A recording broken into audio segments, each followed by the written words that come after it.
Famille, justice, enfance. Bonjour et bienvenue sur Famille, Justice, Enfance, un nouveau direct depuis les studios du Périgord à Coulommiers-Chamiers, un direct aujourd'hui avec Maxime de Wanted Pédo.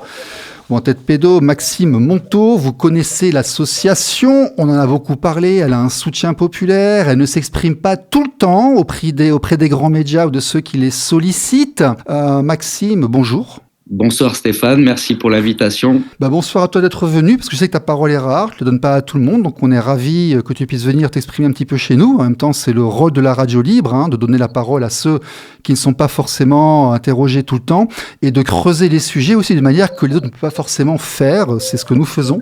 Alors Wanted Pédo, il y a un joli logo, ça est né en... Explique-nous, là, ça vient d'où Wanted Pédo, là, déjà depuis quand ça existe, ça a été créé quand, pourquoi? Explique-nous. Alors, pour ceux qui nous connaîtraient pas, Wanted Pédo a été créé en 2014 suite à un procès dans le Var où j'ai rencontré en fait des jeunes comme moi qui avaient voulu assister à ce procès. On est d'abord passé en collectif à quelques personnes et ensuite, au bout de quelques mois, on est passé en association et on a été la première association en France parce qu'on a un peu checké le travail des associations en France en 2014 et on a vu qu'il n'y avait aucune association en France qui dénonçait les réseaux pédocriminels. On a décidé de créer des statuts avec, d'ailleurs j'invite les gens à aller les lire, comme ça vous verrez un peu nos objectifs au sein de l'association, c'est de dénoncer dans les grandes lignes les réseaux pédocriminels qui englobent bien évidemment les sites internet qui pullulent en France. Il y a pour information, il y a plus de 440 000 sites pédophiles hébergés sur des serveurs en France, dans des locaux français. Donc, que fait la police, j'ai envie de dire? Il y a aussi 1000 enfants par an qui disparaissent chaque année. Donc ça a été aussi un chiffre que lorsque j'ai découvert ça il y a 10 ans. On va y aller sur les chiffres. Là, je t'attends sur ça. J'ai totalement halluciné. On a plein de questions sur les chiffres.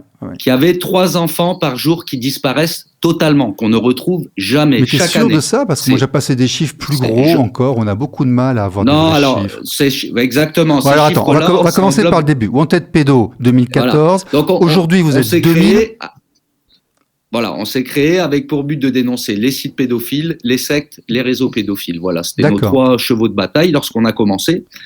Et effectivement, on était une poignée, on était une dizaine quand on a commencé. Très rapidement, on a modelé un mouvement, une façon de recruter les gens qui est fiable, puisqu'aujourd'hui, on est arrivé à plus de 2000 adhérents qui ont envoyé leur bulletin d'adhésion à l'association et à peu près 1200 qui ont passé un recrutement et qui ont... Alors, pas tous ont été pris, mais une bonne partie qui ont été recrutés. Et aujourd'hui, on opère sur 25 départements sur le territoire français pour aider. Voilà. Alors, donc, on va commencer par ça. Oui. Qu'est-ce que c'est? Quand on a commencé... Oui, pardon. Parce que, on va dire aux gens qu'on est sur Internet, il y a quelques secondes de délai, on se coupe la parole sans faire exprès, parce qu'à chaque fois, c'est l'effet cognac G, là, voilà. Quand on vient vous voir, on est adhérent, tu me dis, on peut être recruté. En quoi consiste ce recrutement et qu'est-ce qu'on fait une fois qu'on est chez vous? Alors, déjà, le recrutement, il sert à ce qu'on se rencontre physiquement dans le blanc des yeux. Ça nous permet de déjà cerner la personne, son profil, ce qu'il fait dans la vie, ses compétences, ses connaissances aussi sur le sujet de la protection de l'enfance, sur certaines affaires. Et ça va nous permettre, au cours de cet entretien qui dure à peu près entre 1h30 et 3 heures selon ce qu'il y a à dire, de cerner ses compétences et de pouvoir le faire travailler sur quelque chose où il va se sentir bien sans les... Et donc on fait un peu de tout, ça va de l'investigation au soutien des familles, ça va à de la recherche sur Internet, à de la publication et rédaction d'articles, enfin c'est très large, c'est de l'accompagnement de famille, aller à des audiences et faire comme des pigistes, assister au procès, faire des articles. Ça peut être du tractage. D'ailleurs, c'est comme ça que tu nous as connus lors d'un spectacle. Une personne t'a remis un dépliant. Le dépliant donc devant un spectacle de Dieudonné, on peut le dire. Je suis allé voir j'étais invité par Dieudonné, j'ai eu un prospectus de Wanted Pédo. Voilà. Voilà. Je ne sais pas qui te l'a donné, mais en tout cas, une jolie jeune fille, ravissante. Voilà. Salut. En tout cas, merci. Non, mais voilà. chacun avec ses compétences, ce qu'il peut faire, sans prendre de risques. Hein, on n'envoie pas les gens au front. Voilà, on essaye de mettre chacun notre pierre à l'édifice. Et aujourd'hui, on a un site internet très fourni puisqu'on est à plus de 14 000 articles publiés. Oui, il y a une base de connaissances assez importante. Voilà, on a essayé de faire une base de données afin que les gens en France qui veulent sérieusement s'informer sur le sujet aient un site pour pouvoir le faire. Voilà. Ok. Alors, chez vous, donc on vient, on est recruté. Est-ce que vous pouvez vraiment faire ce que vous voulez comme vous voulez? Parce que ceux qui sont venus, que ce soit Argus du Luxembourg ou à Timor, ou ceux qui sont venus qui font de la recherche de pédophilie sur Internet, m'expliquent qu'ils n'ont pas le droit de solliciter, ils n'ont pas le droit de provoquer, qu'ils ne sont pas policiers, que la police les aime pas quand ils les connaissent pas, mais qu'il faut établir des rapports avec eux. Comment ça se passe, vous? Comment vous intervenez? Vous êtes des électrons libres ou vous êtes en relation avec des services? Alors, moi, je suis en contact avec énormément de personnes sur le territoire, que ce soit même des gendarmes, des lieutenants de brigade de gendarmerie, etc. Et dans la très grande majorité des cas, ils nous apprécient vraiment. Ils vont pas le crier sur les toits, mais à chaque fois que j'ai un entretien avec eux, ou même des fois des auditions, parce que je suis auditionné, etc., ça se passe toujours très bien. Vous avez ils ont compris très très bonne réputation, et je pense que c'est parce que vous ne faites pas n'importe quoi. Exactement, on fait pas n'importe quoi, parce que c'est sûr que des fois on peut être en colère, etc., mais on essaye de canaliser notre énergie pour des projets, voilà, pas pour faire n'importe quoi, et la colère on la contient, même si on en a quotidiennement. Mais effectivement, non, alors lorsqu'ils disent qu'ils peuvent, par exemple, les brigades de chasse aux pédophiles, qu'on fait aussi, c'est pas une question qu'ils peuvent pas faire ce qu'ils veulent. C'est-à-dire que pour le bien de la procédure, il y a un protocole à respecter. C'est-à-dire que si c'est eux qui aguichent les pédophiles, qui leur font des propositions sexuelles, etc., ça balance la procédure à la poubelle. Donc, c'est pas du tout judicieux de le faire de cette manière. Donc, je vais pas donner les clés là parce que j'ai pas envie que s'il y a quelques pédos qui regarderaient l'émission aient des clés, mais bref, de toute façon, ils les connaissent, ils n'ont pas besoin de nous pour. Je vous dis, il y a des tutos sur Internet pour violer des enfants sans laisser de traces sur les sites pédos. Donc, je veux dire, ils n'ont pas besoin de nous pour connaître les techniques de. Mais bon, je vais pas les donner. Simplement, pour le bien de la procédure, c'est vrai qu'il faut pas leur faire de propositions indécentes, etc. Et c'est vrai que les policiers, au départ, quand ils ont vu toutes ces brigades sortir de terre, on va dire. Et maintenant, d'ailleurs, il y a d'autres brigades qui sont moins connues et qui sont pas en association, mais qui maintenant tabassent des pédophiles. Vous voyez, ils vont encore plus loin que la Timor. Ils cherchent pas à faire des dossiers. C'est ça que je crois qu'ils aiment pas, le truc à l'américaine où on débarque en mettant la personne en direct sur Internet, on lui met des claques. Moi, je crois que la police ne veut pas ça, je crois. Moi, je vais pas vous dire que je cautionne ou pas, mais pourquoi des gens, je vous dis, j'ai eu des retours d'expérience de ces types de personnes qui font ça. En fait, ils ont vu que la Timor, Argus, Wanted Pédo, ils faisaient les choses dans les clous. Ils étaient emmerdés. Moi, j'ai fini en détention 3 semaines pour avoir été soupçonné d'avoir aidé une mère en cavale, quand même, alors qu'ils ont fini leur enquête au bout de 3 ans. Rien.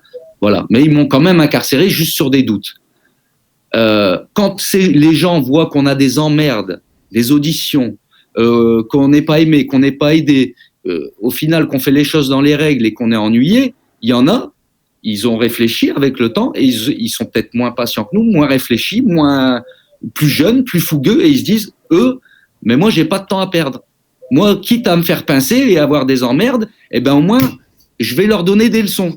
Oui, mais il faut être sûr. Il faut être sûr. Tu vois, policier, c'est un métier, juge, c'est un métier. Tu sais qu'à une époque, on allait sur la place du village, on votait à main levée, puis on les foutait au feu. Je veux dire, la justice, ça a été comme ça il y a une époque. On arrêtait la peine de mort parce qu'on s'est rendu compte. On a l'ADN. Oui, je sais bien. Ça, c'est un autre thème, la peine de mort, comme le Landais. Non. Comme je t'ai expliqué, moi, je viens aussi d'un milieu où tu as des accusations. Et moi, je fais une très grande différence entre pointer du doigt quelqu'un et choper un véritable salaud. C'est pas la même chose, tu vois.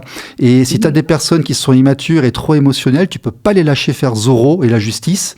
Il faut des gens... mais de toute façon, c'est pas ce qu'on fait. Je te dis pas, c'est la résultante de l'inaction de l'État. De la désagrégation de l'État. Parce qu'ils font pas leur boulot. C'est tout. C'est parce qu'ils font leur boulot se passe pas comme il faut dans ce domaine, comme dans beaucoup d'autres domaines. Quand les choses se passent pas comme il faut, les gens ont tendance à le faire par eux-mêmes. C'est un danger, ça existe. Pourquoi il y en a beaucoup, ils m'ont déjà posé la question, pourquoi pourquoi vous faites ça? Pourquoi j'ai dit parce que l'État fait pas son boulot. Ouais. Mais en fait, si vous voulez, quand l'État fait pas son travail, que des citoyens prennent le relais, que des associations militent, qu'ils en prennent plein la gueule pour pas un rond, et ben si vous voulez, ça crée entre guillemets des monstres. Ils créent des monstres. Et on en parle là, des monstres qui font de la chasse à l'homme. Voilà. Ouais.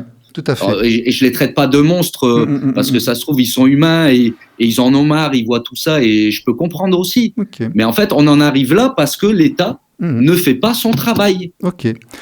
Donc, important de le dire. 2000 membres, 1300 intervenants sur l'ensemble du territoire quasiment, avec peut-être des outre-mer et autres. Vous commencez à avoir, plus de 10 ans, une visibilité sur combien de dossiers ? Alors, on a accompagné 50 à 60 dossiers sur 10 ans, ce qui est quand même beaucoup parce que c'est très chronophage. Ça, c'est ceux qui sont allés au bout, ça. D'accord. Ça, c'est ceux qui sont allés tout au bout. C'est des dossiers, soit leurs enfants ont été violés par le père, soit ils ont été violés dans une école, soit c'est chez les scouts. Voilà, on accompagne lorsqu'on a commencé, malheureusement, on a eu énormément d'appels à l'aide. Alors, je dis 50 qu'on a vraiment pris à 100% à notre charge. Après, on en a conseillé des dizaines et des centaines sur 10 ans, du conseil juridique, de les mettre en lien avec des avocats, suivre un dossier même pour des conseils. Enfin, on a fait ça pendant des décennies presque maintenant. Et c'est vrai que maintenant, on va se remettre, parce que c'est très chronophage, ça demande énormément même humainement et émotionnellement, c'est très impactant.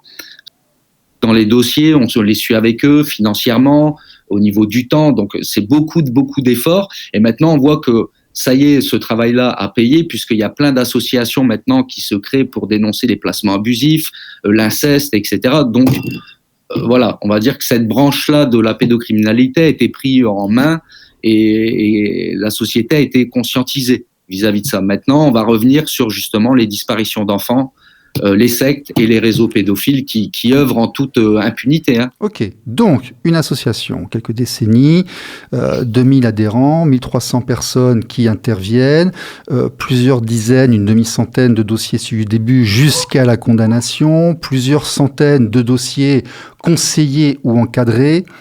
Alors, aujourd'hui, vous allez pouvoir nous dire dans quel état est la France, qu'est-ce qui se passe chez nous ? Alors, j'ai envie de dire que la protection de l'enfance en France est comme plein d'autres sujets, c'est-à-dire catastrophique. Hein, on voit l'État. Faut savoir qu'en France, il y a un peu plus de 1000 associations de protection de l'enfance en France.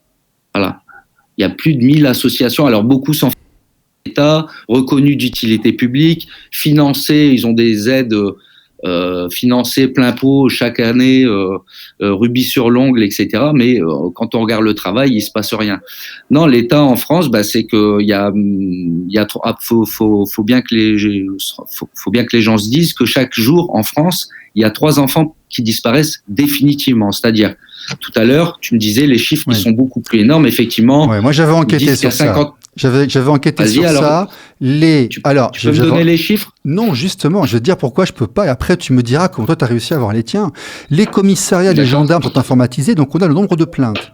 Par contre, comme les tribunaux, eux, ne sont pas informatisés et sont encore soit en traitement papier, soit avec leur système local, mais qu'il n'y a pas de trucs nationaux qui relient tous les tribunaux et le ministère, on n'a pas le nombre de classements de plaintes, on n'a pas le nombre de plaintes qui ont abouti, on n'a pas de statistiques sur les procès effectués en France, et donc on a beaucoup de mal à savoir. Alors, là, tu parles des procès pour les viols d'enfants. Alors, si quelqu'un disparaît, il y a une plainte pour disparition d'enfants. Ça, le nombre, on l'a, il est facile à trouver. On sait que, grosso modo, il y en a un tiers, c'est des erreurs, il y en a un tiers, c'est des fugues, et puis, mais on n'arrive pas à savoir combien d'enfants vraiment disparaissent pour de vrai, tu vois, ceux qu'on ne retrouve pas, qu'on ne retrouve jamais. Le chiffre, comment tu as réussi à l'avoir, toi ? Chiffre du ministère de la Justice qu'on a réussi à avoir en écrivant. On a écrit. Ils nous ont renvoyé à un service, à un autre service, à un truc départementaux, etc. Au final, on les a eus par le ministère de l'Intérieur. Ouais, ils sortent d'où ? Alors, les chiffres qui sont donnés dans les médias, je te donne les chiffres qui sont donnés dans les médias. Ils disent, en France, chaque année, 50 000 enfants disparaissent. Voilà. Ça, c'est les plaintes, ça. C'est les plaintes. Voilà, des plaintes de disparition d'enfants. Voilà. Sauf que là-dedans, il y a les fugueurs. Oui, et puis il y a les plaintes où 2 jours après, on s'est trompé. Voilà, donc elles sont pas toutes... Exactement. Donc, on va partir sur cette base de 50 000. Sur les 50 000, il y en a 45 000 enfants qui sont rentrés chez eux en moins de 2 mois. En moins de 2 mois, les 45 000, ils sont rentrés, c'est une fugue courte, on les a retrouvés au bout de 3 jours, une semaine, etc. Bon, okay. 45 000. Il en reste 5 000.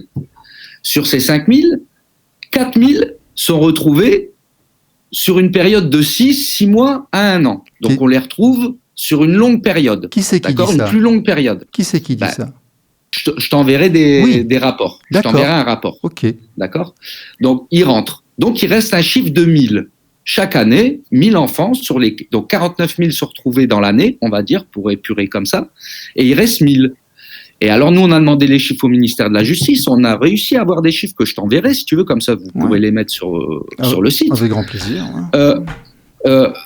Il en reste 1000, et chaque année, c'est entre 880 pour l'année la plus basse qu'on a trouvée, et 1290 pour l'année la plus haute.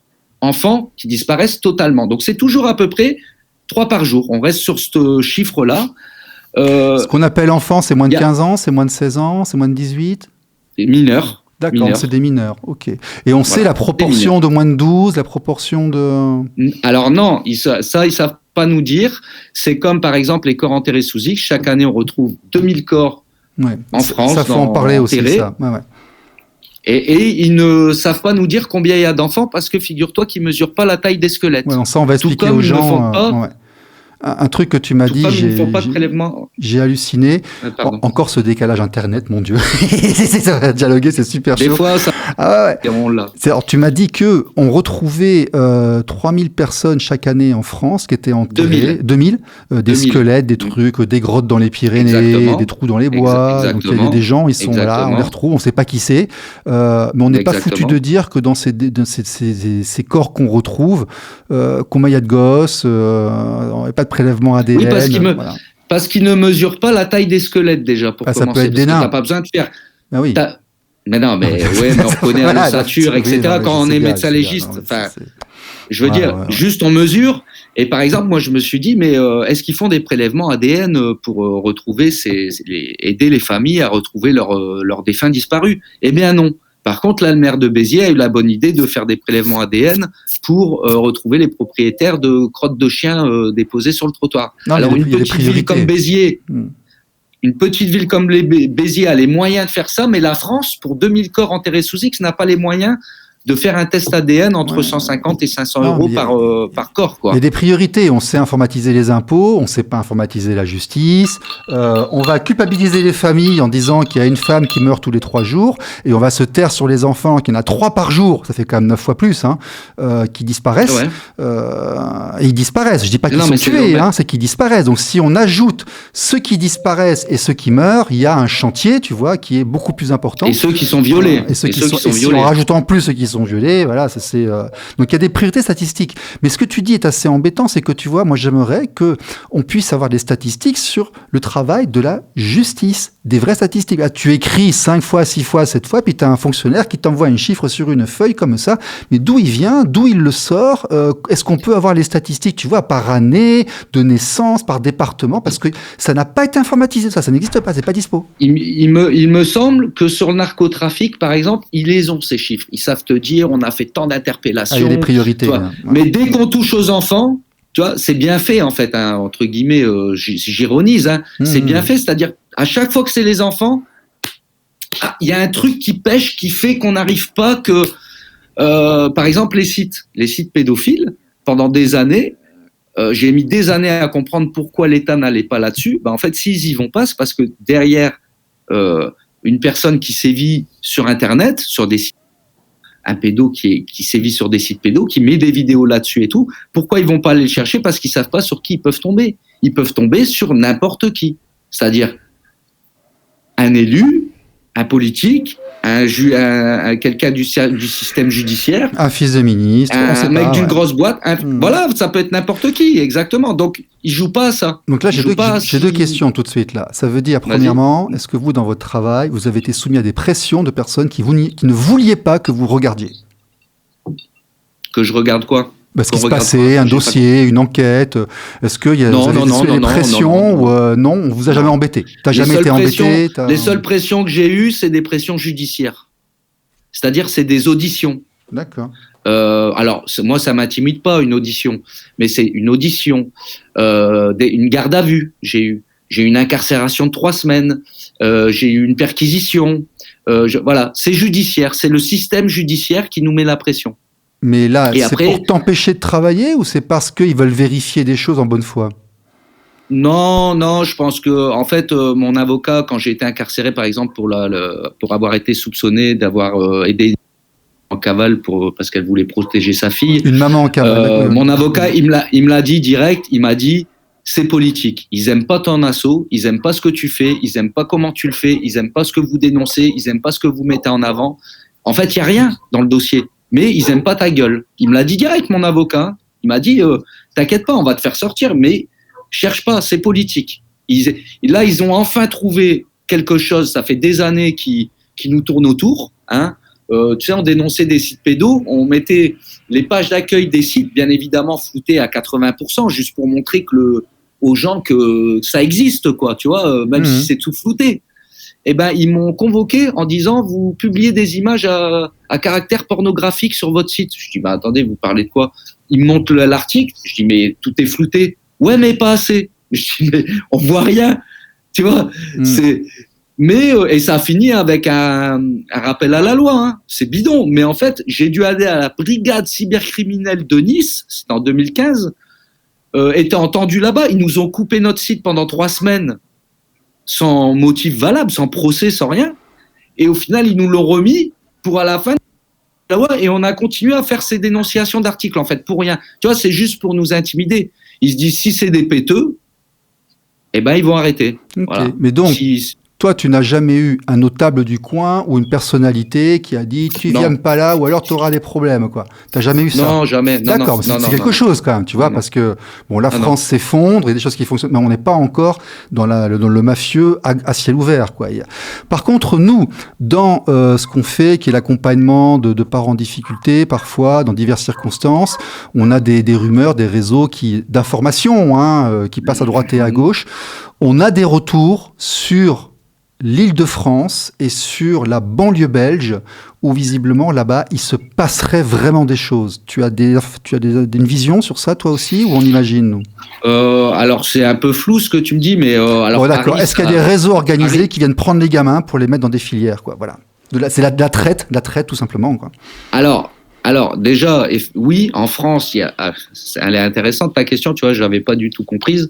En France, il y a une explosion des réseaux de prostitution de mineurs. Ça explose de partout. Paris, Toulouse. Dont une partie sont à l'asile, d'ailleurs. Lille, dont une partie des enfants vivent dans des foyers ou placés dans des structures prises en charge par l'État, effectivement. Ouais. Il y en a même qui sont amenés par des éducateurs dans des réseaux de prostitution, d'accord? Donc, c'est en constante augmentation, ces réseaux de prostitution de mineurs. Et alors, moi, j'ai eu même comme info qu'il y avait... alors, la France, ce qu'il faut savoir, c'est intéressant. Tu dis, est-ce qu'il y a des réseaux qui kidnappent les enfants? Alors, oui. Et la France, la Belgique, les Pays-Bas et le Luxembourg et l'Allemagne sont 5 pays, d'accord? Ces 5 pays-là sont très proches et hébergent à eux 5 41% des sites pédos qui sont hébergés dans le monde sur les sites mondiaux, en fait. 41% des sites sont hébergés dans ces 4 pays-là. Donc, mais c'est chez les gens ou c'est chez OVH? Parce que chez nous, en France, il y a 3 data centers d'OVH, c'est très localisé, quoi. C'est pas chez les gens eux-mêmes. Ouais. Ah ben, c'est partout. Il y en a, ils font alors, pour les plus expérimentés, ils ont des serveurs locaux chez eux. Oui. Bon, ceux qui savent bidouiller, d'informatique. Ouais. Mais sinon, non, c'est des sites. Et d'ailleurs, on a dénoncé ça. Free, et là, ils ont fait un peu le ménage, mais Free hébergeait la majorité des sites pédos en France. Free, Niel. Alors, c'est pas l'hébergeur Free, c'est les clients de Free qui utilisaient l'abonné Free, qui offraient des possibilités. La plateforme. Voilà, parce qu'avec eux, c'est facile d'être hébergeur, tu vois. Mais ça veut dire qu'eux, en même temps, ils laissaient faire. Ils faisaient pas le ménage, tout à fait, absolument. Oui. Non, voilà, c'est pas Xavier Niel qui a un réseau. Non, faut expliquer aux gens. Non, ce sont les abonnés qui profitent. C'est Free qui était utilisé pour héberger des sites pédos. Parce que leur technologie s'y prête, tout à fait. Oui. Pourquoi ? J'en reviens à ce que je te disais en début d'émission, parce que les pédos, ils connaissent les failles où aller se glisser. Ah oui, tout à fait. Ils ont vu qu'il y avait une faille chez eux. C'était plus facile. L'autre il était un peu laxiste, ils se sont dit allez c'est bon, banco. Ils allaient tous là-dedans. Ok. Voilà. Bon, maintenant, mais là on va aller puis on va creuser le truc. Là, on va y aller franco. Est-ce qu'il y a des réseaux sataniques qui prennent les enfants ? L'affaire du trou, machin. On entend parler de noms. Epstein, il avait un appartement avenue Foch. Les médias français, tu vois, ils ont jamais rien dit. Comment il s'appelait, celui qui avait l'agence de mannequins pour préado, là, qui s'est suicidé. Enfin, il y a des personnalités qui sont régulièrement impliquées. Est-ce qu'il se passe un truc à haut niveau, comme en Angleterre ? Est-ce qu'il y a des réseaux qui viennent et qui fournissent des gosses à des personnalités ? Enfin, est-ce que ça existe ? Est-ce que c'est du fantasme de complotiste, ça ? Ou est-ce qu'il y en a ? Alors, le terme réseau satanique, déjà. Non, mais c'est. Moi, je dirais plus qu'il y a des sectes. Non, mais. Parce que réseau satanique, ça, c'est un peu tout et n'importe quoi. Non, mais bon. Il y a des idéologies lucifériennes, il y a des idéologies satanistes. Anton Lavey, la Bible de Satan. Enfin, il y a plein d'ouvrages qui existent, qui sont vénérés par même des célébrités, etc., qui mettent tout ça en avant. Donc, tout ça existe, bien évidemment. C'est, en tout cas, cette idéologie. Mais moi, je parlerais plus de sectes. Tu vois, c'est des sectes. Une secte, c'est quoi ? Mais les gens qui viennent nous piquer les gosses comme ça avec les voitures, qui enlèvent les enfants, etc., pour qu'ils disparaissent après, c'est des pauvres types qui sont malades. Donc ce sont des petites mains de réseaux qui vont chercher de sectes. Bien sûr. D'accord. Il y a des réseaux sectaires qui sont soit dans le trafic d'organes, soit dans les snuff movies, soit dans les studios de pédopornographie. Et d'ailleurs, en Hollande, dans les petites campagnes en Hollande, pourquoi il y a beaucoup de prostitution et beaucoup de drogue ? Parce que dans les petites campagnes, dans des hangars, c'est carrément des studios comme Hollywood, cloisonnés, où les gamins sont envoyés dans des studios pour tourner des films porno 24/24, d'accord ? Donc les enfants, ils sont pris en France. Et quand t'es sans user, on leur prend les reins. Les films sont peut-être pas tournés en France. Oui. Et après, on utilise comme une marchandise. Tu vois, c'est des businessmen. C'est comme ça qu'ils pensent. C'est-à-dire que donc il y a des réseaux. Ok, donc il y a des réseaux. Bien et vous en avez évidemment qu'il y a des constaté. réseaux en France. Ok, mais vous les avez constatés, vous en avez trouvé, vous en avez vu. C'est pas l'homme qui a vu l'ours. Est-ce que voilà, c'est des rumeurs ou Nous déjà on fait des investigations, on a trouvé plein de points qui puent. Mais nous, on va pas aller rentrer avec des armes chez des zozos. Enfin voilà, on a, D'accord. tu vois, les 50 dossiers que t'as suivis, des sectes. Non, les dossiers qu'on a suivis, nous, c'est des affaires, c'est de l'inceste, c'est des viols dans une école, c'est des viols. Mais quand on commence à investiguer sur ce dossier-là, on se rend compte qu'il y a un élu qui connaît bien le pédo.